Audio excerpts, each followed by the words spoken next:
emphasis on urban development, particularly looking at urban workers, and continues to lay emphasis on reforms. 6 specified sectors have been identified, and I spoke about it in the budget. Sectors in which we will continue our reform agenda.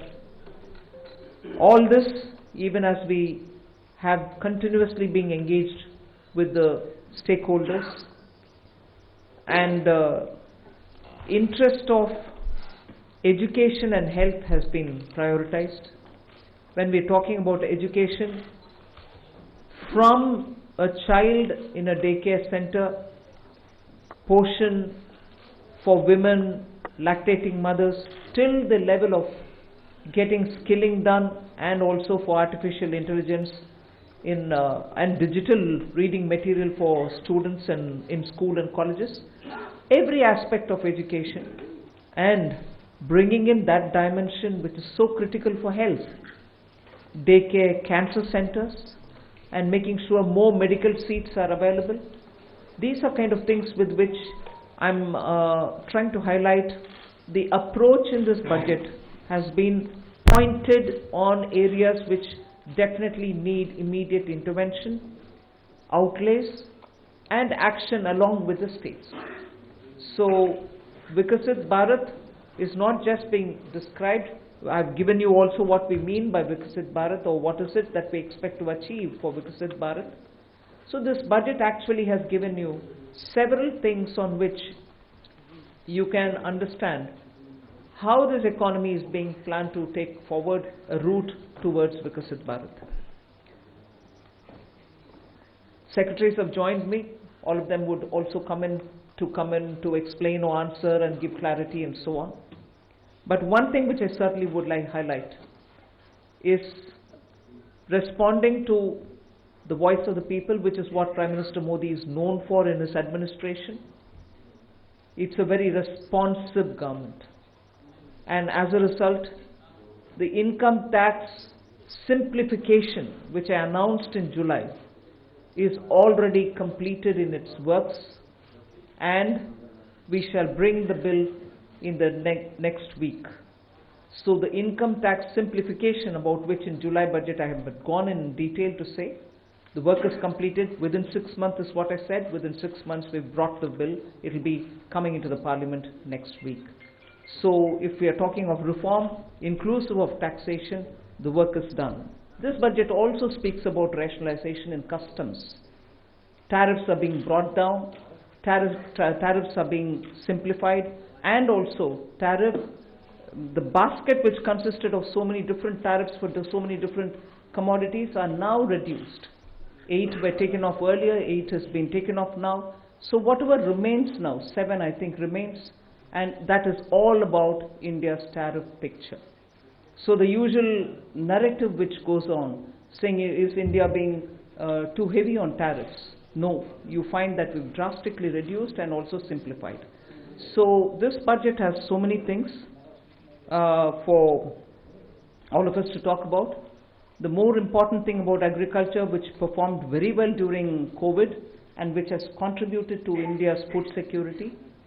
The proposals which are mentioned in this budget actually talk about everything to do with beach to bazaar, literally from the stage of seeds, hybrid seeds, climate resilient seeds, seeds which can give greater output, seeds which are going to be high yielding, all this together to the final point of India becoming the world's food basket. That's the definition I put in when I was talking about Vikasit Bharat. So we are making sure that India's agriculture gets the support across the board, whether it is on seeds, whether it is for skilling the farmers, whether it is rural prosperity, whether it is going to have agriculture and allied industries being set up in rural areas, and whether it is going to be farmers getting better and more loan with interest subvention, not just farmers, fishermen, and also dairy, meaning animal husbandry. So the picture for rural development and the picture for supporting agriculture is across the board, and that has been narrated. The second thing which I would want to highlight is the continued emphasis that we are giving since vote on account budget, July budget, and now on the MSMEs. Whether it is giving them sovereign guaranteed loan, whether it is support during COVID, whether the definition being changed now for better, more inclusive growth in MSMEs, access to bank credit. So MSMEs have also been given greater emphasis. Together with this, I'd like to highlight the point that energy security has had greater attention in this budget. We've highlighted in July budget how even pump storage will have greater attention. Solar and wind and renewable energy has also been taking consistently good importance in our budgets. This time we are talking about the small modular reactors. I've also announced that there shall be 2 amendments, one to the Atomic Energy Act and the other one for the civil liability. All of this is going to help us attain energy security.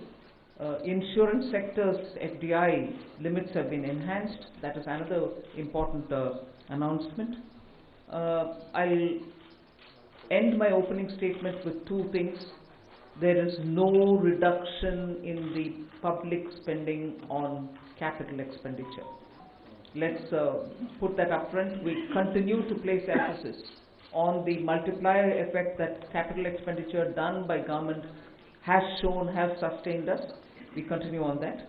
And with all this, our fiscal prudence has aligned itself to the glide path that we announced in 2020-21. So we've kept ourselves in alignment. Fiscal prudence has been maintained. The next year, coming years, estimate is also being given. Well under 4.5 is what we had said earlier. We are also projecting the same. So this is just as an opening statement. There's a lot more to say, but as you all ask questions, so shall we answer. Thank you. Thank you, ma'am. 225. 225. Mic, please.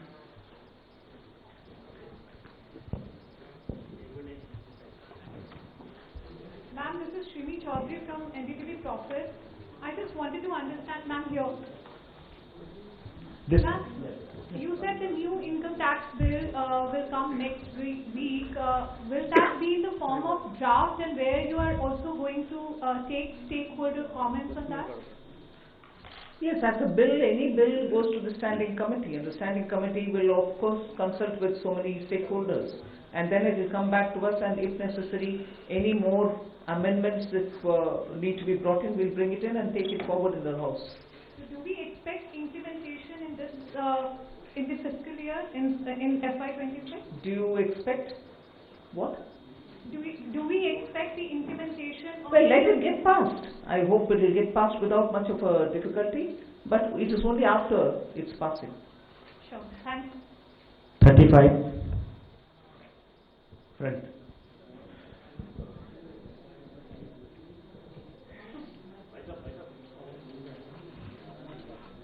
Ma'am, Timsi Jaipuria, this side from CNBC TV 18. As you said, this is a very responsive government, which is why government decided to give these tax rebates. But given the structure that you have announced, ma'am, up to 12 lakh is the rebate.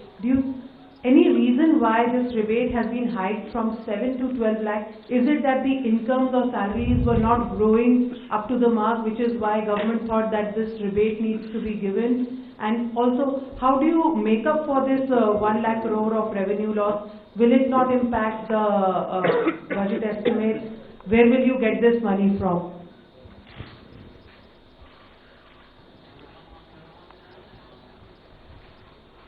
I think the first question is, you said that this, when the incomes are not growing. This is an income tax. Only when there is an income, then we are talking of the tax. So income has to grow to the level to discuss about the tax. Now, why from 7 to 12 lakh? It is something like, it was earlier 2.2 lakhs. When 2014 it became 2.5 lakh, nobody is going to pay tax. Then there was a 2019 that, it said 5 lakhs, nobody is going to pay tax. And he said it was raised to 7 lakhs. And now it's being raised to 12 lakhs. So this is a perception that the government feels that, on the average 1 lakh per month, if you have, then you need not pay tax, which means that, you know, we are doing it in two ways. One is we are reducing the slab rates. We are expanding the slabs. If you would have noticed, the slabs are now 0 to 4 to the uniform slabs, and there is a gradualism. There was a thing when we had earlier 20% and it was jumping to 30%. Now it is 20, we have introduced 25 also.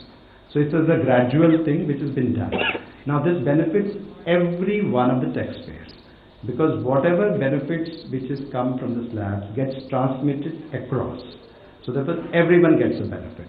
Now the second part, FM decided that, well, some people should get a little more benefit than merely slab rate reduction could have given.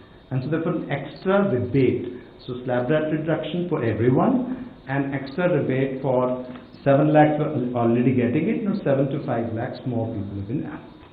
So this is the philosophy behind it.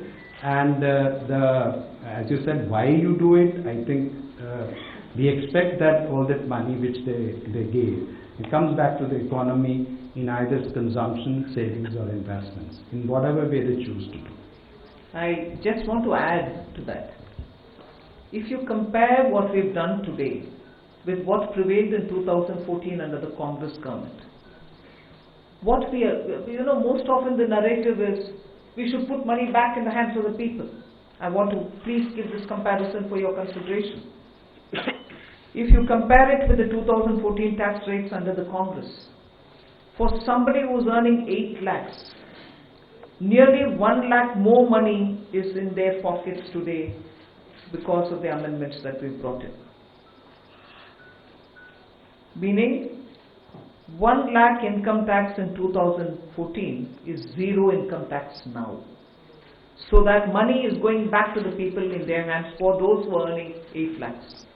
For those earning 12 lakhs, 2 lakh was the income tax in 2014 versus today 0 which is proposed. Meaning nearly 2 lakh more money in the pockets of people who are earning 12 lakh.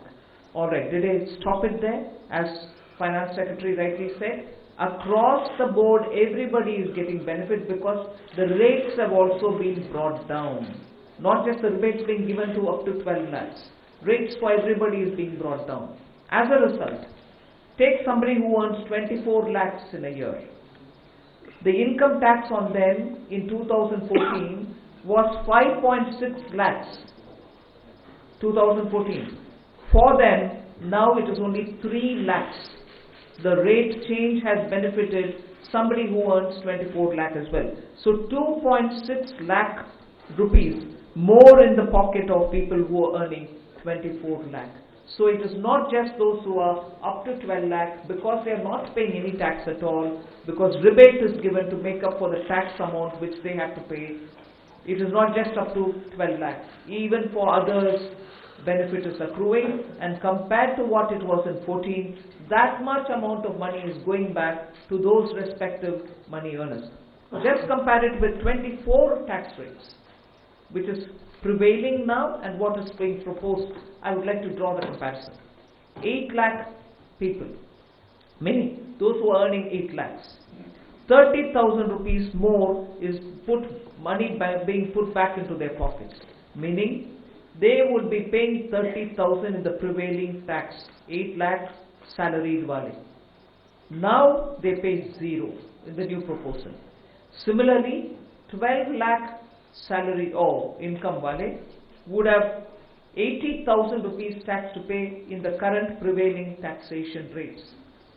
They would have 80,000 rupees now go back to their pockets. They don't have to pay that tax. Go to the 24 lakh and compare with the present rates. Present prevailing rate, they have to pay 4.1 lakh rupees as tax. We are saying now they will have 1,10,000, 1.10 lakh in their pockets, which they don't have to pay as tax. So we have put good substantial amounts into the pockets of people who deserve to get that. And I would want that to be highlighted compared to what prevailed in 14 and what prevails just this year. 3. Three number. Ma'am, Many congratulations. That something that has been quoted to you as well as the Prime Minister and yesterday the Chief Economic Advisor hinted, in terms of disinvestment and where you should not get into, government. You yourself have been talking from 2020, 21 and subsequently, government should be in less spaces. Has it been a strategy? Because I know you're committed to it, but last budget you didn't refer to it, this budget you have not referred to it. The target still remains there. Is there any impetus that you're going to do towards what has already been announced by the budget, for example, bank privatization of banks and others? That's one. And the second because it was unanswered, you're making it simpler, the income tax, and bringing a thing. Does that mean that you can now not necessarily all the time you can do it through a schedule or an executive order if you want to give some relief to a common man in the new income tax bill that you bring in? No, giving relief any time will have to go to the Parliament, because if we are giving fiscal, relief to people, it has to have approval from the Parliament. So but what the tax simplification really means is the complication in the language, the circuitous way in which they were